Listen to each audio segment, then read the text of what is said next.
ایصال ثواب کے لیے قربانی کرنا جائز ہے یا ناجائز ہے؟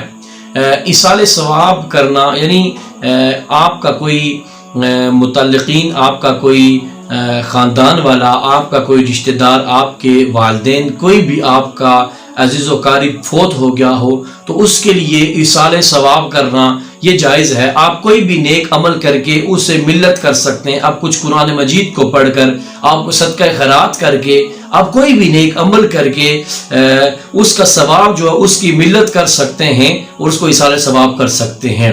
رہا سوال کہ کسی شخص کا اپنے والدین کے لیے یا اپنے بہن بھائیوں کے لیے جو فوت ہو گئے ہوں تو کیا ان کے لیے ایصال ثواب کے لیے قربانی کرنا جائز ہے یا ناجائز ہے؟ دیکھیں کہ نبی علیہ السلام خود قربانی فرمایا کرتے تھے، ایک اپنی امت کے لیے قربانی کیا کرتے تھے، ایک اپنے لیے قربانی کیا کرتے تھے۔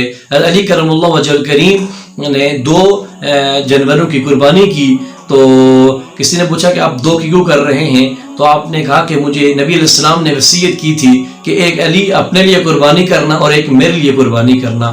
یعنی اب اس سے یہ بات ثابت ہوتی ہے کہ کسی کے ایصال ثواب کے لیے ہم یعنی اس کو اس کی نامہ اعمال میں نیکیاں بڑھانے کے لیے ہم ایصال ثواب کے لیے قربانی کر سکتے ہیں۔